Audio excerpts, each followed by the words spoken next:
देश की सबसे बड़ी अदालत ने पेगासस जासूसी कांड की जांच के आदेश दिए तो हिंदुस्तान की सियासत में सरगर्मियां बढ़ गईं। कांग्रेस तो मानो ताक में बैठी थी। राहुल गांधी सामने आए 3 सवालों के साथ। राहुल के ये 3 सवाल थे: पेगासस को किसने खरीदा?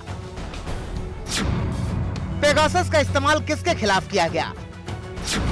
और क्या किसी अन्य देश के पास हमारे लोगों की जानकारी तक पहुंच है? पेगासस को किसने खरीदा?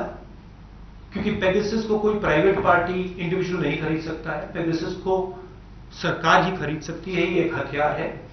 और हमने पूछा था सरकार में ऑथराइजेशन किसने दी, साइन ऑफ किसने किया? पेगासस किन किन लोगों पर डाला गया था, किन लोगों की टैपिंग की गई थी, किन के फोन्स इन्फेक्ट किए गए थे? क्योंकि एक लिस्ट है जिसमें चीफ जस्टिस का नाम है, सीईसी का नाम है, ऑपोजिशन के नेताओं का नाम है, बीजेपी के मंत्रियों का, एमपीज का नाम है, बहुत सारे एक्टिविस्ट का नाम है। तो हमने पूछा ये किन लोगों पर यूटिलाइज किया गया? क्या पेगासस का डेटा किसी और देश के पास भी था या सिर्फ हिंदुस्तान की सरकार के पास? जवाब नहीं मिला। हमने पार्लियामेंट रोका, जॉइंटली विपक्ष मिलकर एक साथ खड़ा हुआ और हमने पार्लियामेंट को रोका। उस समय आपने भी कहा कि देखिए सरकार पार्लियामेंट चला रही है, कांग्रेस पार्टी और विपक्ष क्यों रोक रहे हैं पेगासस को? राहुल अपने इन 3 सवालों पर डटे भी हैं और अड़े भी हैं। राहुल गांधी आरोप लगा रहे हैं कि ये लोकतंत्र पर हमला है, लोकतंत्र पर आक्रमण करके डेमोक्रेसी को खत्म करने की कोशिश है। हमने इसलिए रोका क्योंकि ये हमारे देश पर आक्रमण है, हमारे लोकतंत्र पर आक्रमण है और हमारी जो वाइब्रेंट डेमोक्रेसी है उसको नष्ट करने का अटेम्प्ट है।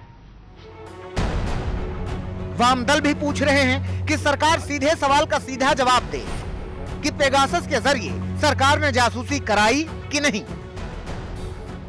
एक सुप्रीम कोर्ट ने जो टीम अनाउंस किया है वो अच्छी एक राइट डायरेक्शन में है, लेकिन हम चाहते थे कि सीधा सीधा सरकार जवाब दे कि भाई उसने इस्तेमाल किया पेगासस स्पाईवेयर को या नहीं। इस सवाल का जवाब से सरकार मुकरा रही है। राहुल के सवाल बीजेपी को चुभ गए। बीजेपी ने भी राहुल पर करारा पलटवार किया। बीजेपी प्रवक्ता संबित पात्रा ने कहा कि राहुल गांधी बार बार एक ही बात कहते रहे हैं। उन्होंने राहुल को रिपीटिशन राहुल कह दिया। आप सबने देखा था जब ये वक्तव्य रखा गया था किस प्रकार का व्यवहार, अलोकतांत्रिक व्यवहार कांग्रेस पार्टी का रहा था। वक्तव्य को छीन कर फाड़ देना, उस स्टेटमेंट की कॉपी को फाड़ देना और वो भी सदन के पटल पर, यह अपने आप में बहुत ही निंदाजनक थी। राहुल जी, आपने वही शब्दों को रिपीट किया है।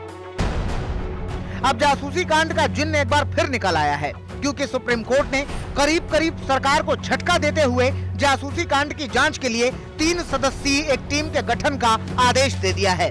कोर्ट ने विशेषज्ञों के पैनल से जल्द रिपोर्ट तैयार करने को कहा है और मामले की अगली सुनवाई 8 सप्ताह के बाद करने की बात कही है। आज तक ब्यूरो।